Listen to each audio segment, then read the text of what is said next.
Pessoal, bom dia, boa tarde e boa noite, como de costume, né? Sou o professor Edjânio e nós daremos prosseguimento às aulas da disciplina de Redes de Computadores 2, do segundo ano técnico em Redes de Computadores, e na aula de hoje nós continuaremos abordando aí o conteúdo de roteadores, tá? Na aula passada nós iniciamos o conteúdo e falamos sobre as portas de entrada, as portas de saída, o elemento de comutação e o processador de roteamento, que são aí os componentes básicos que tornam as operações de um roteador funcionais, tá certo? E hoje nós iremos abordar mais alguns conceitos físicos dos roteadores. Nós iremos falar sobre as memórias, tá? Bem como nós falaremos aí sobre as interfaces de um roteador, que são aí as portas de conexão de um roteador, beleza? Tá? Então vamos iniciar o conteúdo, tá? Então, pessoal, um roteador ele possui algumas estruturas de memória, tá? Cada uma dessas estruturas aí tem uma função específica.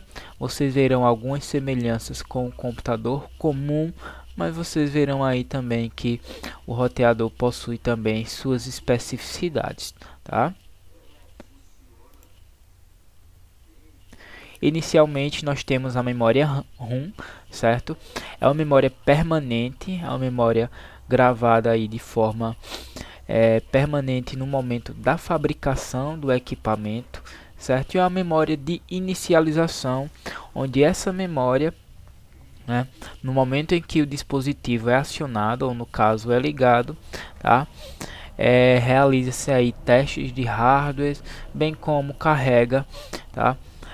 O sistema operacional do roteador, tá? Também denominado aí programa de inicialização ou bootstrap. A memória ROM é semelhante aí à memória BIOS de um computador, tá? Tá, e basicamente a memória ROM, pessoal, ela possui algumas funções específicas de inicialização do roteador, certo? Como por exemplo o Bootstrap, que é um software responsável aí por carregar o iOS, que é o sistema operacional da Cisco, no dispositivo, certo? Ela possui um código do tipo POST, tá? Que é um código que testa aí a funcionalidade dos hardwares do sistema, tá? Ela possui também um ROM Monitor, tá? Que é um sistema operacional básico para testes, certo? E também possui aí um iOS parcial, tá? Que é o RxBoot, ok? Que é um sistema operacional básico, tá? Para inicialização aí em momentos mais críticos, como por exemplo inicialização em modo de segurança, tá?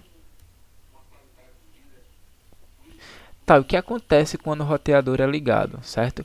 O programa Bootstrap, que está armazenado ali na memória ROM, ele vai carregar o sistema operacional que está armazenado em uma memória permanente de tamanho mais expansivo, no caso aí a memória flash, certo? E vai carregar o sistema operacional na memória flash, disponível na memória flash para a memória RAM, certo? E a partir desse momento o dispositivo já tem acesso aí ao sistema operacional e passa aí a executar o sistema, tá? Certo, o programa Bootstrap ele também carrega um arquivo de configuração do dispositivo, e esse arquivo de configuração ele também está disponível em memória permanente, no caso aí a NVRAM, certo?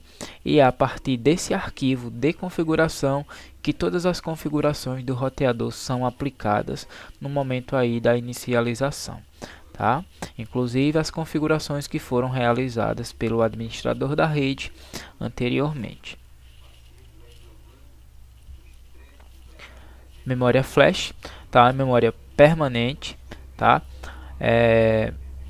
Essa memória ela permite aí que sejam armazenados, tá, o sistema operacional, ok? Bem como aí alguns arquivos de configuração específicos aí do roteador, tá? E no momento da inicialização Esses arquivos, principalmente do sistema operacional, são carregados aí para a memória RAM para que o sistema possa trabalhar normalmente, tá? Lembrem-se que, semelhante a um computador, né, o dispositivo só consegue executar aquilo que está na memória RAM, visto que a memória RAM é uma memória aí de acesso rápido e aleatório, acessada aí pelo processador, tá? E aí nós chegamos à NVRAM, certo? A NVRAM ela é do tipo não volátil, ou seja, é permanente também, tá? E ela armazena um arquivo de configuração do roteador, principalmente em dispositivos da Cisco, onde nós temos aí um arquivo de configuração, muitas vezes aí denominado startup config, certo?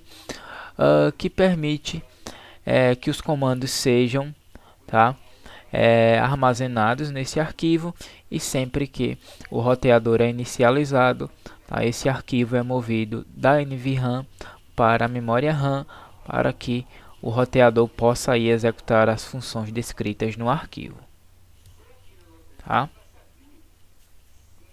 A NVRAM ela pode ser alterada, pode ser regravada, e isso ocorre, né, cotidianamente quando o administrador da rede altera alguma configuração no roteador, né, consequentemente ele altera aí a configuração do arquivo, certo?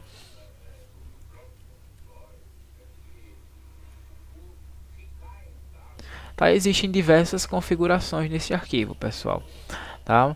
Como por exemplo, configuração de protocolos, tá? Protocolos seguros, tá? Protocolos de longa distância, configurações de interfaces do dispositivo, né, que são as portas do dispositivo, senhas, rotas, né, enfim, uma infinidade aí de configurações em um dispositivo Cisco, tá? E a NVRAM, pessoal, ela possui aí uma bateria, tá, para que ela se mantenha permanente mesmo quando o dispositivo é desligado, tá? Semelhante aí a um computador. E a memória RAM é o nosso Random Access Memory, tá? É a memória de trabalho do roteador, semelhante aí a uma mesa de trabalho, onde tudo que está sendo trabalhado naquele momento será posicionado em cima da mesa.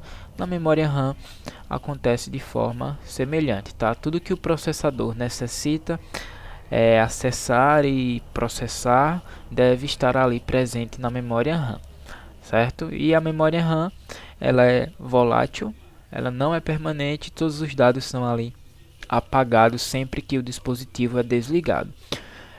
Por isso é importante, por exemplo, que o administrador da rede sempre salve as configurações, tá, na memória flash ou na memória NVRAM, para que essas configurações não sejam perdidas quando o roteador for desligado, tá?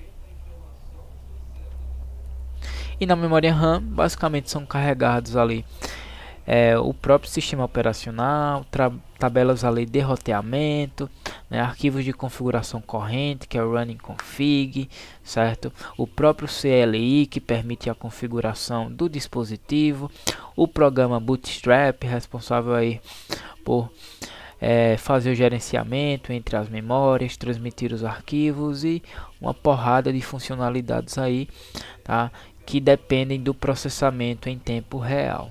Tá?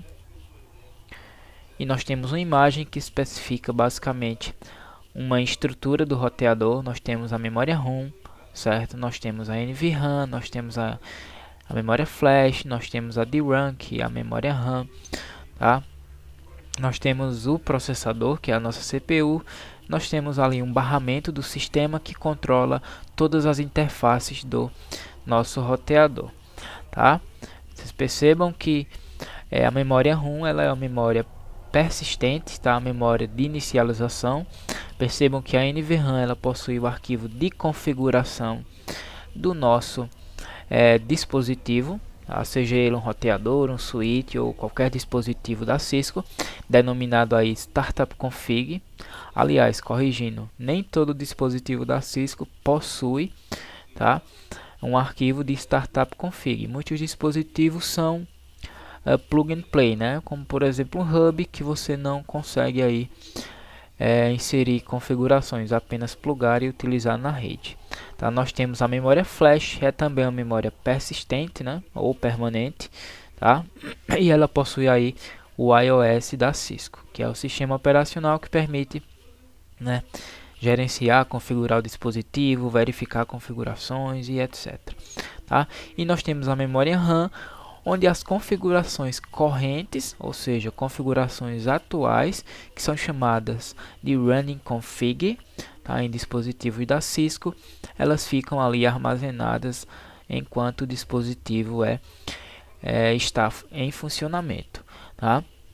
Sempre que o dispositivo será desativado, né, seja necessário desativar o dispositivo, no caso desligá-lo, é necessário copiar o arquivo running config ou as configurações do arquivo do running config para o startup config, que nós teremos aí o armazenamento permanente desse arquivo, tá? Ok, vamos para as interfaces, certo? Um roteador Cisco ou de marcas diversas, eles possuem algumas interfaces de comunicação. As interfaces nada mais são que portas do sistema que permitem a comunicação entre rede interna, rede externa ou a comunicação entre outros dispositivos, tá? Por exemplo, a comunicação entre um roteador e um laptop, beleza? E vamos abordar alguma dessas interfaces, tá? Nós temos a interface AUX, certo? Que é utilizada aí para conexão de modems, certo? Ou conexão de linha telefônica. Não é uma conexão utilizada com frequência, visto que hoje as conexões digitais, né, elas se baseiam mais em fibras ópticas, tá?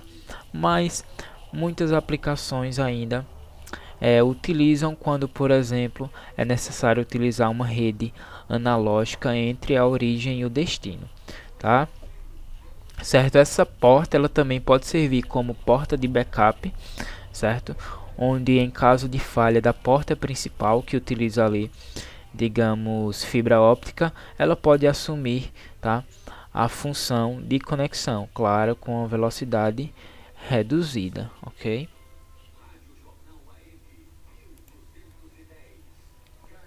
Nós temos a interface console, certo? A interface console é a interface local, certo? Utiliza aí um tipo de cabeamento USB ou serial, é de baixa velocidade e permite gerenciar o dispositivo, tá?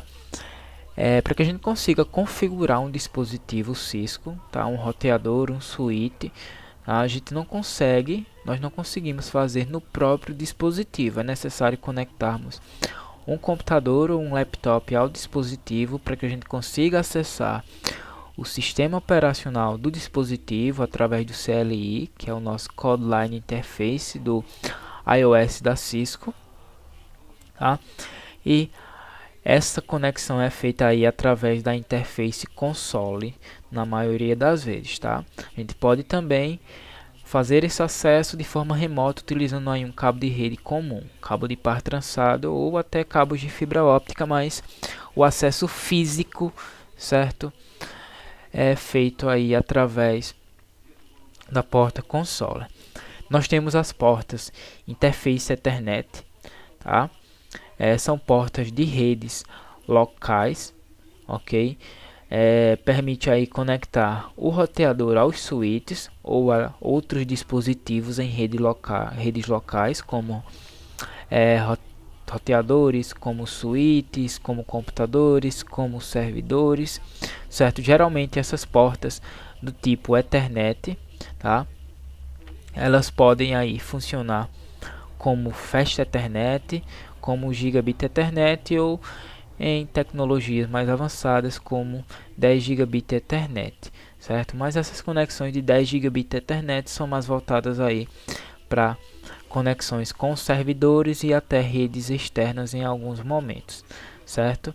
Então a interface Ethernet ela pode ser do tipo Ethernet, que permite conexão até 10 megabits por segundo, Fast Ethernet, que permite conexão até 100 megabits por segundo, 1 gigabit Ethernet, que permite conexão até 1 gigabit por segundo, e 10 gigabit Ethernet, que permite conexão até 10 gigabit por segundo. Lembrando que essa conexão de 10 gigabit Ethernet ela é uma conexão mais difícil de ser encontrada, uma vez que dificilmente você terá aí dispositivos em redes locais trabalhando na casa dos 10 gigabits por segundo, tá? Geralmente dispositivos externos, né, conectados a redes externas, trabalham aí nessa faixa, tá? Nós temos a interface serial, certo? A interface do tipo RAN, que permite a conexão com redes externas, como por exemplo a internet, certo? Essa interface aí permite a conexão a longas distâncias utilizando cabos seriais ou em alguns casos até cabos de fibras ópticas, tá? Nós temos a interface BRI, certo?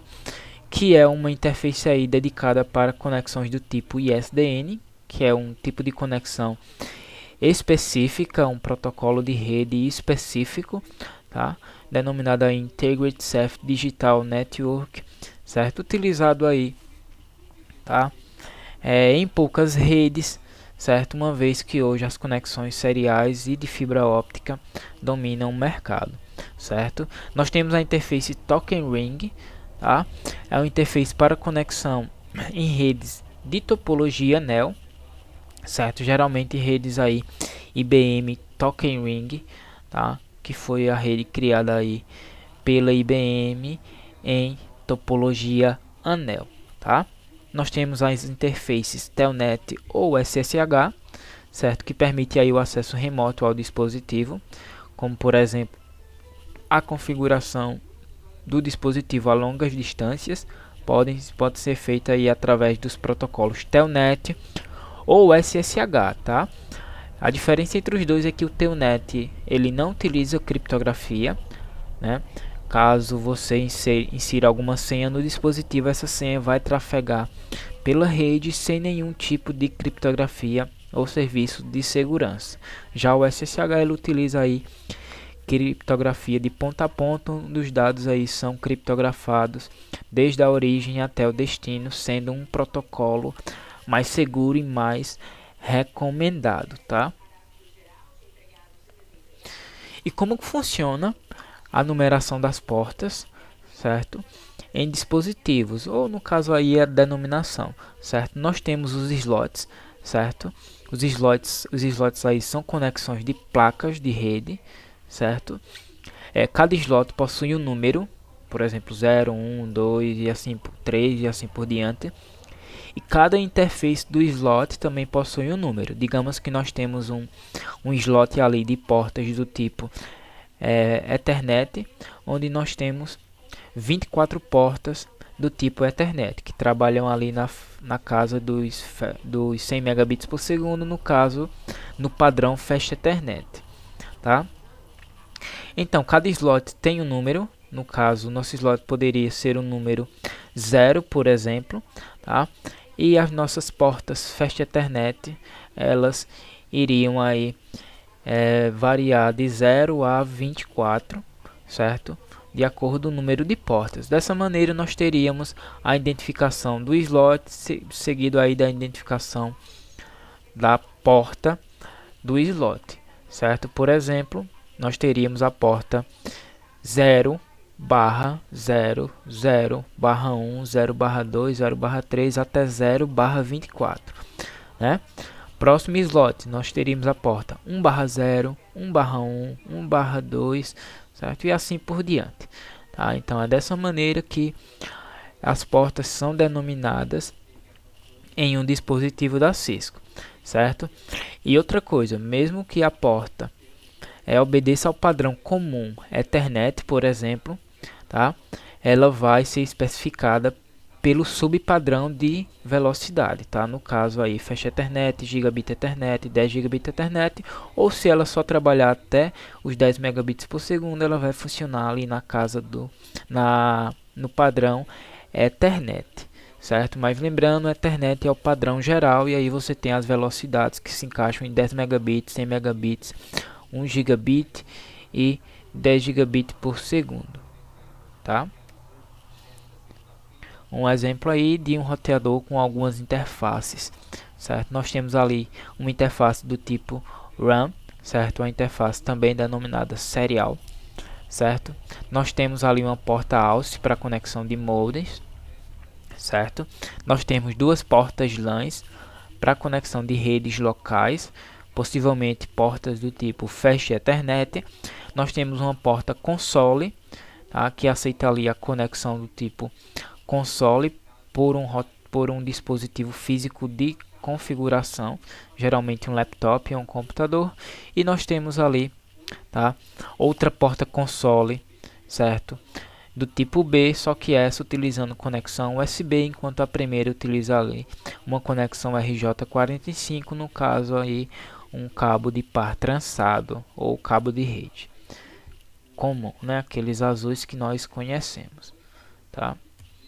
Então, basicamente, nós finalizamos. Em caso de dúvidas, procurem o professor da disciplina. Espero que tenham compreendido. Até a próxima. Aqui estão as referências, caso vocês queiram aí um maior aprofundamento no conteúdo, tá? Valeu, pessoal. Até a próxima.